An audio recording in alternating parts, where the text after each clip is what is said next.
There is no one universal way to have good personal style because the best style is the one that celebrates our unique personality and helps us bring our unique gifts into the world.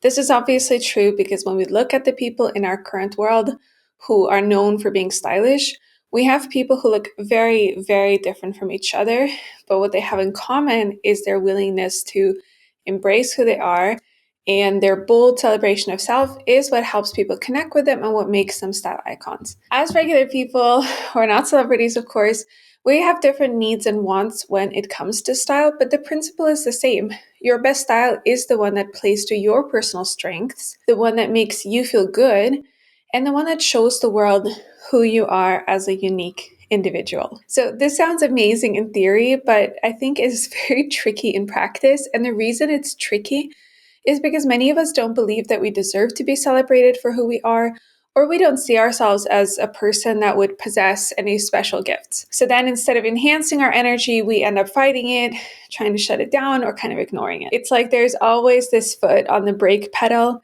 because we're worried about being too weird. And I have spent the last 3 years working with hundreds of people and developing my framework to help you find your best personal style. So in this video, I want to share my very straightforward process for identifying your personal gifts and then taking steps to honor those gifts through style. Before I give you the advice on how to do this, I want to explain why most of us are reluctant to notice or to embrace our special gifts. We are social beings who rely on each other, and most of us have had many socialization experiences where we learned that we should be normal and that fitting in is the key to social success. And then as a result, we tend to imagine some sort of this like normal standard person in our minds. And even though we might value our individuality, we're always aware about this normal standard person and the ways in which we don't fit that mold. And we often feel bad about that. It's not possible to actually not care about what people think, and that's not the goal. The goal is to connect with people from an authentic place, to form genuine connections with the world around you. And for that, you need people to see you and to value you for who you actually are. So you have to have the courage of accepting yourself, showing yourself who you truly are to make this possible. So again, I know we're not celebrities, but trust me, looking at these examples can be so helpful just to confront your brain with the point that genuine popularity, connection, success, they all come from the freedom to be true to yourself, and that everyone really is weird in their own way. So the thing about our gifts is that they need to be noticed and cultivated. It's something that takes time and effort. It's not just something that's like ready to go whenever. And celebrities are really good role models also because they're people who have done this work because their jobs depend on it. And they have so much support around this process. So they can be an interesting examples to look to. So when I say weird, you might be thinking of somebody like Billie Eilish. She is a great example of somebody who is really happy to create tension and discomfort to her style. She's known for these really oversized, really bold choices. And people ask, like, why does she dress like that? Why doesn't she dress like a young female pop star is supposed to? That's the standard reference person. Why isn't she showing her body? Why are her clothes so colorful or so weird? And yet Billie's style, of course, is a key part of her success because it's about maintaining that mysterious aura. It's about that identity of someone who is beyond the norm, someone who prioritizes their authenticity, and someone who is comfortable standing out in a non-conforming way. Another example of weirdness I love is Taylor Swift. She's one of the most famous women on our planet right now.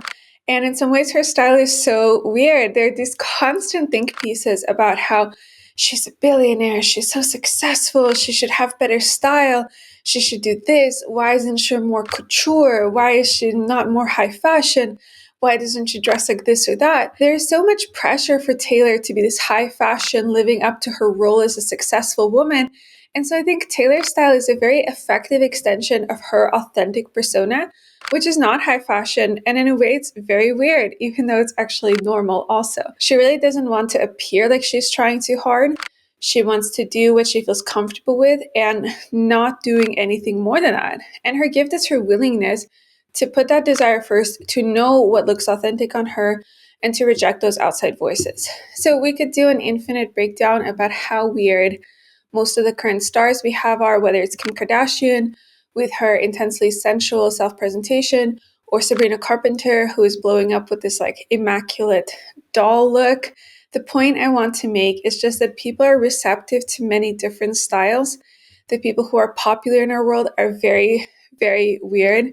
And what makes it all work is that it's true to the person. And the way it's done is in a way that feels and looks good. So before you even start thinking about your specific gifts and strengths and the to-do list, you have to just really accept this idea that your personal gift is what makes you different from others, and that embracing the difference is your right, and that is what's going to help you connect with the people who are meant for you in this world. Okay, but I'm going to give you 2 concrete, really straightforward steps for working with these gifts. So the first thing we're going to do is to identify where your gifts are. We're going to start with one thing.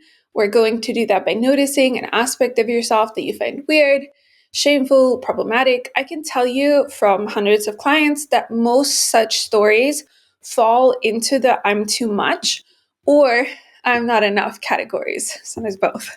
So, for example, if you love bare, sensual, sexy styling, but your mom, you're a professional, then you will have the I'm too sexy, it's not appropriate story, because professional moms are supposed to be, discreet in their styling. Maybe you work in an artistic field, but your preferred style of clothing is actually minimal, understated, very comfort focused.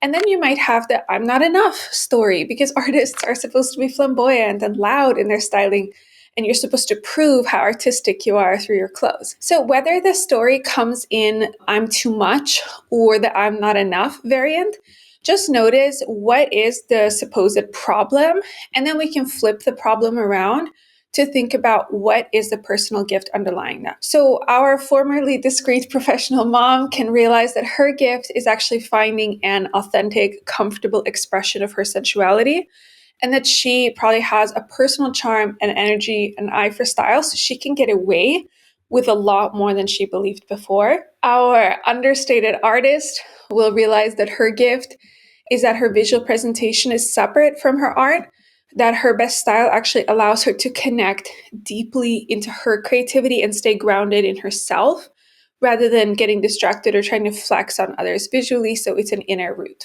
In a spirit of more examples and also shared vulnerability, let me tell you 2 things I have been worried about at some point in my life. So one thing I used to worry about was that my preferred style is too girly. It's very sweet, it's very cute. I don't just do style work, I have a career in social science research.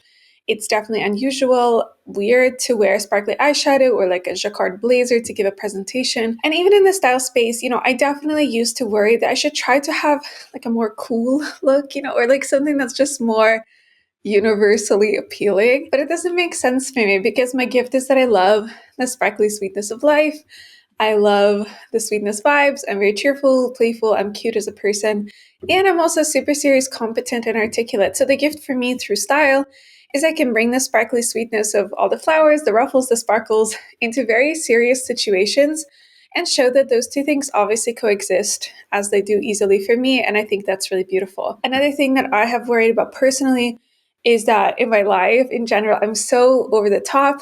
I take up way too much space. I annoy people with my visual, energetic intensity, the intensity of my opinions. So these used to be really big worries. And the styles I like, they're too extra, because I like things that are dressy and really bold compared to what's normal around me. So I was at some point very self-conscious, like, who does she think she is? Why am I taking up so much space? If I'm going to dress like that, don't I need to look perfect? But in the right circumstances, of course, my intensity is a gift. I am able to bring a lot of energy to my situations, a lot of positive energy. I'm able to inspire, motivate people, and that's true for my style too. When I dress in my extra fun, festive way, it makes life more special. It definitely makes life more enjoyable for me and for the people in my life.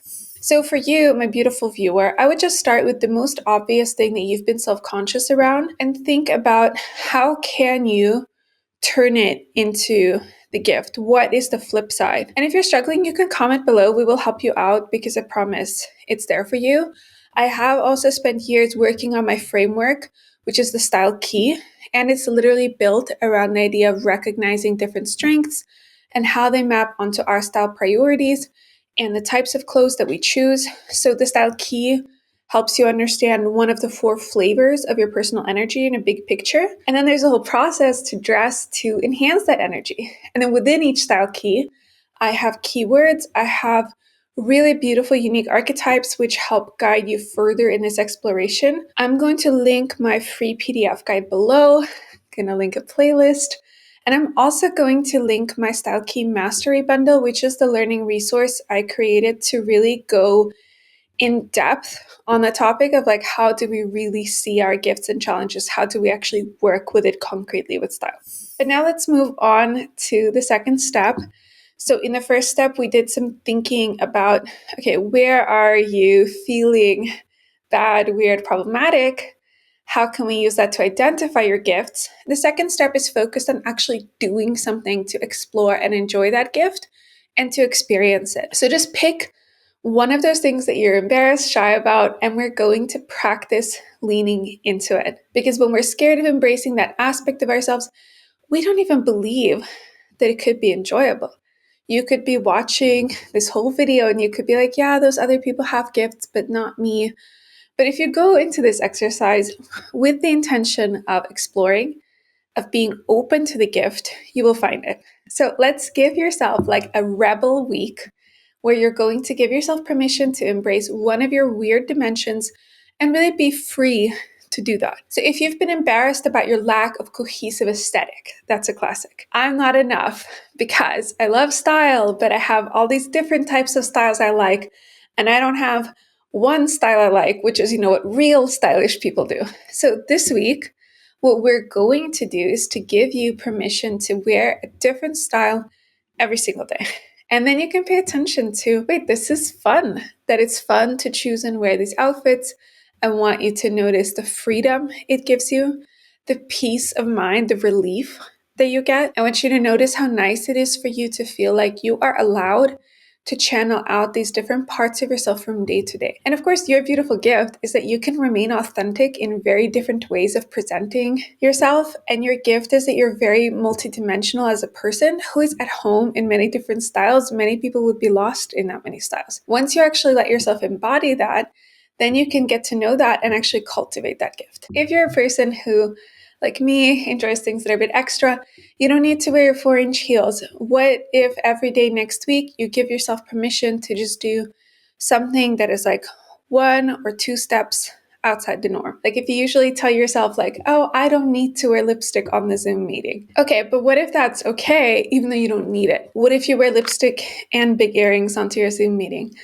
What if you wear your favorite fancy perfume just to run out and meet your friend? What if you wear that really nice jacket just to go get groceries? So this week for you would be about giving yourself permission and noticing how nice it feels to be able to embody the thing that makes you unique, which is your love for the extra, and how you can be so at ease in something that make others feel a bit like fussy, how it really lights you up. So those are my 2 recommendation steps: choosing a gift, giving yourself a week to specifically work with it, and challenging yourself in ways that you can make it concrete. My intention for you is not to, get rid of your inhibitions and worries, but it is to take a big step towards personal freedom through style and owning your strengths. Because life would be so boring if everybody was the same person. The people around you already appreciate you for who you are, your differences. And honestly, the main thing is it makes your life so much easier when you don't need to fight yourself, when you can lift that foot off the brake pedal and just be you. And again, my personal framework for the style key is based around the idea of working with the gifts and challenges.